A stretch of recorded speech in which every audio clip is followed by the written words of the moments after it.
دوستو، آپ میں سے کچھ لوگ ضرور ایسے ہوں گے کہ جو اسلام کے اتہاس میں صلاح الدین ایوبی جیسے انسان کی اہمیت کو بخوبی جانتے ہوں گے، لیکن زیادہ تر لوگوں کی تعداد ایسی ہوگی کہ جو اس مہان شخص سے بھی واقف نہیں ہوں گے۔ اور اس کی سب سے مین وجہ یہی ہے کہ آج ہماری نئی جنریشنز نے اپنا ہیرو آئرن مین، سپر مین اور بیٹ مین جیسے بڑے بڑے فرضی کریکٹرز کو بنا رکھا ہے، جن کا اصل میں اس دنیا میں کوئی وجود بھی نہیں ہے، حالانکہ وہ اپنی تاریخ کے ان بڑے کریکٹرز کو بھول گئے ہیں کہ جن کی بدولت مسلمانوں نے آج اس دنیا میں اپنے وجود کو باقی رکھا ہوا ہے۔ دوستو، فلسطین کے یروشلم میں موجود مسجد اقصی، جسے ہم بیت المقدس کے نام سے بھی جانتے ہیں، وہ دنیا کی اکلوتی ایسی جگہ ہے کہ جس جگہ پر 3 دھرموں کے ماننے والے لوگ اپنا اپنا حق جتاتے ہیں۔ یعنی مسجد اقصی ایک ایسی جگہ ہے کہ جو عیسائی دھرم میں بھی بہت زیادہ اہمیت رکھتی ہے، وہیں دوسری طرف یہودی بھی اسے اپنی اہمیت دیتے ہیں، اور تیسری طرف اسلام کے ماننے والے لوگ بھی بہت زیادہ اسے اپنا سمجھتے ہیں، اور بیت المقدس کو اسلام کا دل مانا جاتا ہے۔ اس کی وجہ یہ ہے کہ بیت المقدس اسلام کا قبلہ اول ہے، یعنی کعبے سے پہلے اسی کی طرف منہ کر کے نماز ادا کی جاتی تھی، اور یہی وجہ ہے کہ اسلام میں بیت المقدس کو اتنی زیادہ اہمیت دی گئی ہے۔ یعنی اسلام میں کعبے کے بعد اگر سب سے بڑا مرتبہ کسی عمارت کا سمجھا جاتا ہے تو وہ بیت المقدس ہی ہے۔ بیت المقدس سے 3 مذہبوں کی عقیدت کے جڑے ہونے کی وجہ سے ہی ہمیشہ سے ہی مسلمانوں، یہودیوں اور عیسائیوں کے درمیان اس پر اپنا حق جتانے کے لیے جنگیں ہوتی آئی ہیں، اور یہ کبھی یہودیوں کے ہاتھ میں رہا، کبھی عیسائیوں کے، تو کبھی مسلمانوں کے بھی ہاتھ میں آیا، لیکن افسوس آج یہ مسلمانوں کے ہاتھ سے تقریباً نکل چکا ہے۔ دوستو، آج کی اس ویڈیو میں ہم بات کرنے والے ہیں ایک ایسے ہی بہادر یودھا کے بارے میں کہ جس نے بیت المقدس کو فتح کیا تھا، اور اس شخص کو دنیا سلطان صلاح الدین ایوبی کے نام سے جانتی ہے۔ سب سے زیادہ حیرت کی بات یہ ہے کہ سلطان صلاح الدین ایوبی کو جتنی عزت کی نگاہوں سے مسلمان دیکھتے ہیں، اتنی ہی عزت کی نگاہوں سے غیر مذہب یعنی خاص طور سے عیسائی کے لوگ بھی دیکھتے ہیں۔ حالانکہ ہم سب لوگ بخوبی جانتے ہیں کہ سلطان صلاح الدین ایوبی نے بیت المقدس کو عیسائیوں سے ہی فتح کیا تھا، یعنی عیسائیوں سے چھینا تھا۔ اس کے باوجود بھی آخر ایسی کیا وجہ ہے کہ سلطان صلاح الدین ایوبی کو عیسائی بھی بڑے ہی عزت کی نگاہ سے دیکھتے ہیں؟ تو چلیے آج کی اس ویڈیو میں ہم ان تمام باتوں پر بات کریں گے۔ ویڈیو کو شروع کرنے سے پہلے بس میری چھوٹی سی گزارش ہے کہ جو لوگ چینل پر نئے آئے ہیں تو چینل کو سبسکرائب کرتے ہوئے ساتھ ہی میں بیل آئیکن کو بھی دبا دیں، اور ہماری حوصلہ افزائی کے لیے ہماری ویڈیو کو ضرور لائک کیا کیجیے تاکہ اسی طرح کی ہسٹوریکل اور نالجبل ویڈیوز کا یہ سلسلہ ہم جاری رکھ سکیں۔ سلطان صلاح الدین ایوبی کی پیدائش 1138 عیسوی میں ہوئی۔ آپ کا پورا نام سلطان صلاح الدین یوسف بن ایوب تھا۔ آپ کی سلطنت کو ایوبی سلطنت کے نام سے جانا جاتا ہے۔ آپ کی سپہ سالاری میں آپ کی فوج نے بہت سارے علاقوں کو فتح کیا، اور سب سے خاص بات یہ ہے کہ سلطان صلاح الدین ایوبی کو اسلام میں اس لیے بھی زیادہ اہمیت دی جاتی ہے کیونکہ یہ وہ مجاہد تھے کہ جنہوں نے اسلام میں کعبے کے بعد سب سے زیادہ اہمیت دی جانے والی عمارت یعنی بیت المقدس کو ظالم عیسائیوں کے ہاتھ سے چھین کر فتح کر لیا تھا، اور اس پر مسلمانوں کی حکومت قائم کر دی تھی۔ عیسائیوں نے مسلمانوں سے جب بیت المقدس کو چھینا اور بیت المقدس پر فتح حاصل کی تو مسلمانوں پر ظلم و ستم کی حدیں پار کر دی۔ بیت المقدس کی کہانی شروع ہوتی ہے کافی لمبے وقت پہلے سے۔ حضرت عمر فاروق اعظم کے دور میں مسلمانوں نے بیت المقدس کو فتح کر لیا تھا، اور اس کے بعد تقریباً 3 صدیوں سے زیادہ مسلمانوں کے پاس ہی اس کی باغ ڈور رہی۔ لیکن پھر اس کے بعد دھیرے دھیرے مسلمان کمزور پڑنے لگے، مسلمان چھوٹے چھوٹے فرقوں میں بڑھ گئے، جس کا نتیجہ یہ ہوا کہ اس وقت کی مسلم سلطنت جو کہ سلجوق سلطنت تھی وہ کمزور پڑ گئی، اور دھیرے دھیرے فلسطین، سیریا جیسے علاقوں پر عیسائیوں نے قبضہ کرنا شروع کر دیا، اور آخرکار 1099 میں عیسائیوں نے مسلمانوں سے بیت المقدس کو بھی چھین لیا۔ مسلمانوں کے ہاتھوں سے جب بیت المقدس نکل گیا اور وہاں پر عیسائی ظالموں کی حکومت ہو گئی تو پوری اسلامی دنیا میں ماتم کی لہر چھا گئی، کیونکہ یقیناً بیت المقدس کو اسلام میں بہت زیادہ اہمیت حاصل تھی۔ اگر ہم دوسرے لفظوں میں کہیں تو بیت المقدس اسلام کا ایک دل ہے، لہٰذا اسی وجہ سے ہر بندہ پریشان تھا کہ اب کیا ہوگا۔ عیسائیوں نے فلسطین میں لاکھوں مسلمانوں کا خون بہایا، چھوٹے چھوٹے بچے، بوڑھوں، عورتوں، کسی کو بھی نہیں بخشا، یہاں تک کہ حالت ایسی ہو گئی کہ فلسطین کے پوری زمین پر مسلمانوں کا خون ہی خون نظر آ رہا تھا۔ اس کے بعد کئی مسلم حکمرانوں نے لگاتار بیت المقدس کو فتح کرنے کی کوشش کی، لیکن ہزاروں شہادتوں کے باوجود بھی ہر حکمران ناکام رہا اور بیت المقدس پر مسلمانوں کو فتح نصیب نہیں ہو پائی۔ آخرکار ہمیشہ کی طرح وقت نے پھر سے انگڑائی لی اور پیدائش ہوتی ہے ایک ایسے شخص کی جس کا نام تھا نور الدین زنگی۔ نور الدین زنگی نے اپنی زندگی کا یہ مقصد بنا لیا تھا کہ چاہے کچھ بھی ہو جائے مجھے بیت المقدس کو فتح کرنا ہے، اور ان کے پاس ایک ایسا ممبر بھی موجود تھا جو انہوں نے یہ خواہش کر کے ہی بنوایا تھا کہ جب میں بیت المقدس کو فتح کروں گا تو اس مسجد میں اس ممبر کو نصب کروں گا، لیکن افسوس خدا تعالیٰ کو کچھ اور ہی منظور تھا۔ نور الدین زنگی کی فوج میں ایک عام سپاہی تھا جس کا نام تھا صلاح الدین ایوبی۔ دھیرے دھیرے صلاح الدین ایوبی نے اپنی ہوشیاری اور بہادری کے دم پر نور الدین زنگی کی فوج میں اعلیٰ سے اعلیٰ منصب حاصل کرنا شروع کر دیے، اور ایک وقت ایسا آیا کہ صلاح الدین ایوبی مصر کے گورنر بنا دیے گئے۔ جب نور الدین زنگی کی وفات ہوئی تو کوئی بھی ایسا قابل شخص موجود نہیں تھا کہ جو ان کی جگہ پر تخت پر بیٹھ سکے، لہٰذا تمام لوگوں نے متفق ہو کر نور الدین زنگی کی پوری سلطنت صلاح الدین ایوبی کے ہاتھوں میں سونپ دی، اور لہٰذا صلاح الدین ایوبی کو بھی وہ موقع ملا جن کی اس کو ہمیشہ سے تمنا تھی، یعنی بیت المقدس کو فتح کرنے کا۔ سلطان صلاح الدین ایوبی نے مصر کے تخت پر بیٹھتے ہی اپنی زندگی کا ایک ہی مقصد بنا لیا تھا، اور وہ مقصد تھا بیت المقدس کو فتح کرنا۔ ان کے دماغ میں ہمیشہ یہی چیز چلتی رہتی تھی کہ کس طرح ہم اپنے آباء و اجداد کی اس چیز کو واپس لیں جو ہم سے چھین لی گئی ہے۔ اور سب سے بڑی حیرت کی بات یہ تھی کہ جس وقت سلطان صلاح الدین ایوبی کو تخت پر بٹھایا گیا ان کی عمر صرف 21 سے 22 سال تھی۔ اب آپ سوچ سکتے ہیں کہ ان کے اندر کتنی قابلیت موجود تھی۔ کہا جاتا ہے کہ جب صلاح الدین ایوبی مصر کے تخت پر بٹھائے گئے تو اس وقت مصر کے حالات بہت زیادہ خراب ہو چکے تھے۔ مسلمان چھوٹے چھوٹے گروپ میں بٹ چکے تھے، زناکاری اور شراب پینا بہت زیادہ عام ہو چکا تھا۔ اب سلطان صلاح الدین ایوبی کے سامنے بڑے بڑے چیلنجز تھے۔ انہیں جہاں ایک طرف بیت المقدس کو فتح کرنے کے لیے اپنے مشن کو آگے بڑھانا تھا، تو وہیں دوسری طرف شراب اور زنا جیسے بری بری چیزوں سے بھی اپنی سلطنت کو چھٹکارا دلانا تھا۔ مصر کے حالات اس وقت ایسے ہو چکے تھے کہ ایک مسلمان اور غدار کو پہچاننا بڑا مشکل کام تھا، کیونکہ وہاں پر جہاں ایک طرف عیسائی مسلمانوں کے لباس میں گھس چکے تھے تو وہیں دوسری طرف عیسائیوں نے مسلمانوں میں ہی خرید و فروخت کر کے اپنے ایجنٹ لگا رکھے تھے۔ پتہ ہی نہیں چل پاتا تھا کہ کون اپنا ہے اور کون بیگانہ۔ اس دور کی عیسائی حکومت میں خوبصورت لڑکیاں اور شراب بہت زیادہ کارگر مانی جاتی تھی، یعنی ان لوگوں کا یہ معمول تھا کہ وہ جب بھی کسی ایسے انسان کو دیکھتے تھے کہ جسے دیکھ کر انہیں یہ محسوس ہوتا تھا کہ یہ دشمن ہماری ٹکر کا دشمن ہے یا ہم سے کہیں زیادہ مضبوط دشمن ہے، تو وہ اس کے خلاف شراب یا لڑکیوں کو استعمال کیا کرتے تھے۔ اور افسوس ان کی اس ناپاک سازش میں بہت سے مسلم حکمران پھنس بھی جایا کرتے تھے۔ دوستو، جب صلاح الدین ایوبی نے بیت المقدس کو فتح کرنے کا ارادہ کیا تو ان کے اس ارادے کی خبر بھی مسلم غداروں کے ذریعے سے مصر سے فلسطین پہنچ گئی۔ لہٰذا بیت المقدس کی جب عیسائی حکومت کو یہ پتہ چلا کہ صلاح الدین ایوبی نامی ایک مضبوط سپہ سالار پھر سے ان کی زمین پر قبضہ کرنے کے لیے تیاری کر رہا ہے، تو ان لوگوں نے صلاح الدین ایوبی کے خلاف بھی وہی چال چلی جو وہ ہمیشہ سے چلتے آ رہے تھے، یعنی شراب اور لڑکیوں کا استعمال کرنا۔ مصر کی مسلمانوں کی حکومت کی فوج میں ہی ایک کمانڈر تھا جس کا نام تھا نازی۔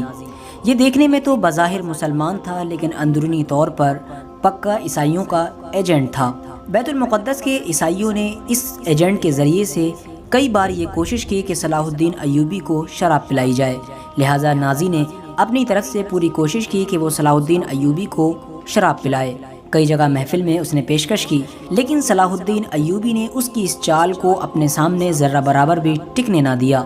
صلاح الدین ایوبی نے کبھی بھی شراب کو پینا تو دور ہاتھ تک نہیں لگایا، لہٰذا نازی کو جب اس بات کا یقین ہو گیا کہ صلاح الدین ایوبی اس شراب کو کبھی ہاتھ نہیں لگائے گا تو پھر اس نے ناکام ہو کر اپنا دوسرا والا فارمولہ اپنایا، اور وہ دوسرا والا فارمولہ تھا لڑکی کا فارمولہ۔ لہٰذا اس نے ایک رات ایک بہت زیادہ خوبصورت لڑکی کو اپنے کام کے لیے راضی کر لیا۔ اس خوبصورت لڑکی کو راضی کرنے کے بعد وہ نازی جنرل جو عیسائیوں کا ایجنٹ تھا وہ حضرت سلطان صلاح الدین ایوبی کے پاس گیا اور اس نے سلطان سے کہا کہ سلطان، ایک لڑکی آئی ہے جو بہت دور سے سفر طے کر کے آئی ہے اور وہ آپ سے ملنا چاہتی ہے اور وہ بہت پریشان ہے۔ سلطان صلاح الدین ایوبی نے کہا اگر ایسی بات ہے تو بالکل اس لڑکی کو جلد از جلد اندر بلا لیا جائے، لیکن ظاہر ہے کہ نازی کے ارادے تو کچھ اور ہی تھے۔ نازی نے سلطان صلاح الدین ایوبی سے کہا کہ وہ لڑکی اس بات کی بھی ضد کر رہی ہے کہ وہ آپ سے اکیلے میں ملنا چاہتی ہے۔ یہ سن کر سلطان صلاح الدین ایوبی کے چہرے پر مسکراہٹ آ گئی، کیونکہ آپ سمجھ چکے تھے کہ یہ نازی جو اندرونی طور پر عیسائیوں کا ایجنٹ ہے یہ آپ کو کس جال میں پھنسانا چاہتا ہے۔ لہٰذا سلطان صلاح الدین ایوبی نے فرمایا اگر ایسی بات ہے تو ٹھیک ہے، میں اپنے خیمے میں جا رہا ہوں اور اسے اس خیمے میں بھیج دیا جائے۔ سلطان صلاح الدین ایوبی کی اجازت ملنے کے بعد اس غدار کمانڈر نے اس لڑکی کو یہ مشورہ دیا کہ تمہیں جا کر سلطان صلاح الدین ایوبی کے ساتھ غلط حرکتیں کرنا ہیں اور ان کو اپنی طرف مائل کرنے کی پوری کوشش کرنا ہے، اور ساتھ ہی اس سے یہ وعدہ کیا گیا کہ اگر تو سلطان صلاح الدین ایوبی کو ایک گلاس بھی شراب پینے کے لیے راضی کر لے گی تو تجھے وہ سب کچھ دیا جائے گا جو تیری مرضی ہوگی۔ لہٰذا اس ارادے کے ساتھ وہ لڑکی سلطان صلاح الدین ایوبی کی خیمے کی طرف روانہ ہوئی، لیکن جیسے ہی وہ لڑکی سلطان صلاح الدین ایوبی کے خیمے میں داخل ہوئی تو فوراً سلطان صلاح الدین ایوبی نے اپنے کندھوں سے چادر اتار کر اس لڑکی کو وہ چادر دے دی اور اس سے یہ کہا کہ اس چادر سے اپنے بدن کو ڈھک لو۔ یہ سنتے ہی وہ لڑکی اپنے اوپر بہت شرمندہ ہوئی۔ اس کے بعد سلطان صلاح الدین ایوبی نے بڑے ہی محبت کے ساتھ اس لڑکی سے یہ سوال پوچھا کہ اے لڑکی، تمہارے ماں باپ کون ہیں؟ یہ سن کر وہ لڑکی خاموش ہو گئی، کیونکہ ظاہر ہے کہ اسے یہ خبر نہیں تھی کہ اس کے ماں باپ کون ہیں، کیونکہ اس وقت عیسائی حکومت کے لوگ یتیم بچوں کو قیدی بنا لیا کرتے تھے اور ان میں سے جو بھی خوبصورت لڑکیاں ہوا کرتی تھیں ان کی بچپن سے ہی اسی کام کے لیے پرورش کیا کرتے تھے۔ اس کے بعد وہ لڑکی سسک سسک کر رونے لگی اور حضرت سلطان صلاح الدین ایوبی سے کہنے لگی کہ ان لوگوں نے مجھے آپ کے ساتھ غلط کام کرنے کے لیے بھیجا تھا۔ یہ سن کر سلطان صلاح الدین ایوبی کے چہرے پر مسکراہٹ آئی اور آپ نے اس لڑکی سے فرمایا جاؤ اور اپنے سرداروں سے کہنا کہ تم نے مجھے جو کام سونپا تھا میں نے وہ کام کر دیا ہے۔ اس لڑکی نے جا کر اپنے سرداروں سے یہی کہا اور اس لڑکی کی یہ بات سن کر تمام عیسائی لوگ خوش ہو گئے۔ انہیں یہ لگا کہ شاید وہ اپنے مشن میں کامیاب ہو گئے۔ اگلی صبح ہوتے ہی نازی کمانڈر یعنی جو عیسائیوں کا آدمی تھا اور مسلمانوں کی فوج میں رہا کرتا تھا اس نے یہ غدر مچانا شروع کر دیا کہ دیکھو ہمارا سلطان تو ایک شرابی ہے، ہمارا سلطان تو ایک زناکار ہے۔ تمام لوگ اس سے بڑی حیرت میں پڑ گئے اور لوگوں کے درمیان پھوٹ پڑنا شروع ہو گئی۔ جب سلطان صلاح الدین ایوبی اپنے خیمے سے باہر آئے تو انہوں نے دیکھا کہ پورے محل میں ان کے بارے میں یہی باتیں گردش کر رہی ہیں۔ سلطان صلاح الدین ایوبی نے فوراً فرمایا کہ تم لوگ مجھ پر اتنی بڑی بڑی تہمت لگا رہے ہو، کم سے کم ایک بار اس لڑکی سے تو پوچھو جس کے بارے میں نازی کمانڈر دعویٰ کر رہا ہے۔ لہٰذا اس لڑکی کو بلایا گیا۔ اس لڑکی نے تمام لوگوں کے سامنے یہ جواب دیا کہ قسم ہے مجھے اس خدا کی جس کو میں مانتی ہوں، میں نے اپنی زندگی میں سلطان صلاح الدین ایوبی سے زیادہ شریف اور نیک شخص نہیں دیکھا ہے، کیونکہ رات بھر میں ان کے خیمے میں رہی، اس کے باوجود بھی سلطان صلاح الدین ایوبی نے کوئی غلط کام کرنا تو دور میری طرف غلط نگاہ سے بھی نہیں دیکھا۔ لہٰذا جب لڑکی نے یہ جواب دیا تو تمام لوگوں کے سامنے اس نازی کمانڈر کی کرکری ہو گئی اور اس کا منہ کالا ہو گیا۔ عیسائیوں کی جب یہ لڑکی اور شراب دونوں سازشیں ناکام ہو گئیں تو اس کے بعد بھی انہوں نے مسلسل سلطان صلاح الدین ایوبی کے خلاف سازشیں جاری رکھیں، لیکن وہ ہر سازش میں ناکام ہوئے جاتے تھے۔ لہٰذا اب ان لوگوں کو ڈر ستانے لگا تھا کہ آخر سلطان صلاح الدین ایوبی سے کیسے نپٹا جائے، ورنہ ایک دن وہ آئے گا کہ یہ بیت المقدس کو ہمارے ہاتھوں سے چھین لے گا۔ آخرکار جب سلطان صلاح الدین ایوبی نے مصر کی تمام مصیبتوں سے چھٹکارا پا لیا اور مصر میں اپنی سلطنت کو بہت زیادہ مضبوط کر دیا تو پھر انہوں نے بیت المقدس کے راستے پر روانہ ہونے کا ارادہ کیا۔ بالآخر سلطان صلاح الدین ایوبی اپنی فوج کے ساتھ بیت المقدس کو فتح کرنے کے لیے مصر سے نکل پڑے۔ سلطان صلاح الدین ایوبی اور ان کی فوج کے لوگوں میں جہاد کا جذبہ کوٹ کوٹ کر بھرا ہوا تھا اور ان لوگوں کی زندگی کا صرف ایک ہی مقصد تھا، بیت المقدس کی فتح۔ اور پھر ہتین کے میدان میں عیسائی اور مسلمانوں کی فوجیں آمنے سامنے ہوئیں۔ بہت خطرناک جنگ شروع ہوئی۔ جس میں مسلمانوں کی فوج نے عیسائیوں کی فوج کا صفایا کرنا شروع کر دیا۔ سلطان صلاح الدین ایوبی کی خوکھار فوج ظالم فوج کا صفایا کرتے ہوئے بیت المقدس کی طرف اپنے قدم دھیرے دھیرے بڑھا رہی تھی، اور خود سلطان صلاح الدین ایوبی اپنی فوج کا جوش بڑھانے کے لیے اپنی فوج کے درمیان میں آ کر عیسائیوں کے ساتھ جنگ کر رہے تھے۔ ہزاروں ظالم فوجیوں کو قتل کر دیا گیا اور ہزاروں عیسائی سپاہیوں کو گرفتار کر لیا گیا۔ سلطان صلاح الدین ایوبی نے اپنے گھوڑے کی رفتار بڑھائی اور بیت المقدس پر اسلام کا جھنڈا بلند کر دیا، اور اسی دن سے مسیحی حکومت کا وہاں سے خاتمہ ہو گیا اور مسلمانوں کی حکومت قائم ہو گئی۔ سلطان صلاح الدین ایوبی اپنی پوری عظیم فوج کے ساتھ پوری شان و شوکت کے ساتھ بیت المقدس میں داخل ہوئے۔ جب بیت المقدس کو مسلمانوں نے فتح کیا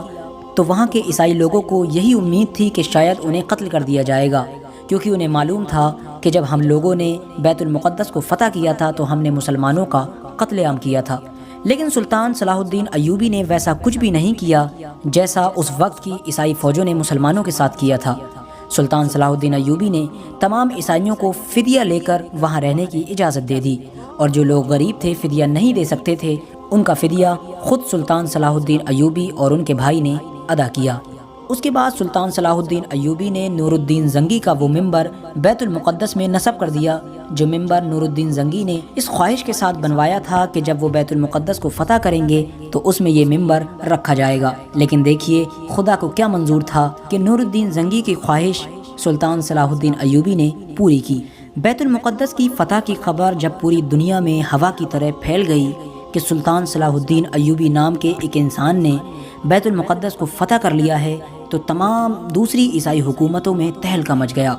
دیکھتے ہی دیکھتے تمام عیسائی حکومتوں نے آپس میں ایکتا کر لی، اور انگلینڈ، جرمنی، فرانس، اس طرح کے تمام دیشوں نے مل کر ایک فوج تیار کی۔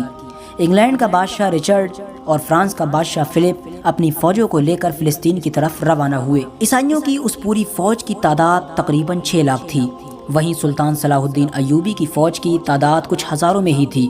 لیکن اس کے باوجود بھی مسلسل سلطان صلاح الدین ایوبی تقریباً 3 سے 4 سال تک لگاتار اس فوج کا مقابلہ کرتے رہے۔ آخرکار عیسائی فوجوں کو یہ لگنے لگا کہ انہیں اب کچھ ہاتھ نہیں آنے والا ہے، تو انہوں نے سلطان صلاح الدین ایوبی سے صلح کر کے واپس جانے کا ارادہ کر لیا، اور آخرکار اس طرح سے سلطان صلاح الدین ایوبی نے پوری دنیا میں یہ ثابت کیا کہ وہ اپنے دور کے سب سے مضبوط، سب سے بہادر اور سب سے ہوشیار سپہ سالار ہیں۔ سلطان صلاح الدین ایوبی ایک بہادر اور نڈر جنگجو ہونے کے ساتھ ساتھ بہت نیک دل انسان بھی تھے۔ وہ ہمیشہ بہت زیادہ صدقہ کیا کرتے تھے۔ ہر غریب انسان کو وہ اپنے سینے سے لگایا کرتے تھے اور اس سے محبت سے باتیں کیا کرتے تھے۔ وہ اپنی سلطنت میں ہمیشہ ان لوگوں سے ملنا زیادہ پسند کیا کرتے تھے جو غریب اور کمزور ہوا کرتے تھے۔ انہوں نے اپنی زندگی میں جو بھی روپیہ کمایا اس کا زیادہ تر حصہ انہوں نے صدقہ ہی کر ڈالا۔ ان کے پاس کبھی اتنا پیسہ بھی جمع نہیں ہو پایا کہ وہ حج کا فریضہ ادا کر سکیں۔ ان کی ہمیشہ سے یہ خواہش تھی کہ وہ ایک بار حج ضرور کریں، لیکن وہ جنگوں میں اتنا زیادہ مصروف رہے کہ انہیں اس چیز کا موقع بھی نہیں مل سکا، اور دوسری وجہ یہ بھی تھی کہ ان کے پاس اتنا پیسہ ہی جمع نہ ہو پایا کہ ان کے اوپر حج فرض ہو سکے۔ آپ مسلم اور غیر مسلم ہر ایک سے برابری کے ساتھ ملا کرتے تھے، لہٰذا آپ کی یہ نرمی اور آپ کی یہ دریا دلی کی ہی وجہ تھی کہ تمام عیسائی لوگ بھی آپ کی آج بھی بہت زیادہ تعریفیں کیا کرتے ہیں۔ سلطان صلاح الدین ایوبی کی نیک دلی کا صرف ہم اس بات سے اندازہ لگا سکتے ہیں کہ جب آپ کی وفات ہوئی تو آپ نے اپنی نسلوں کے لیے وراثت میں کچھ بھی نہیں چھوڑا تھا۔ آپ کے مرنے کے بعد آپ کی وراثت میں صرف ایک گھوڑا، ایک تلوار، ایک زرہ، ایک دینار اور صرف 36 درہم تھے، اور ان تمام چیزوں کی قیمت ملا کر بھی اتنی قیمت نہیں بن پائی تھی کہ اس قیمت کے ذریعے سے آپ کی تدفین یعنی آپ کو دفنایا جا سکے۔ لہٰذا آپ کے دفنانے کا خرچہ بھی اس وقت کے خلیفہ نے اٹھایا تھا۔ اب آپ خود سوچ سکتے ہیں کہ جس شخص نے پوری زندگی بھر سلطنت کی، اس کے باوجود بھی اس نے اپنے لیے اتنا پیسہ بھی نہیں بچایا کہ جس پیسے کے ذریعے سے صرف اس کی تدفین ہی کی جا سکے۔ لہٰذا یہ تھے ہمارے اصل ہیرو کہ جن کی زندگی یقیناً ہمارے لیے ایک آئیڈل ہے۔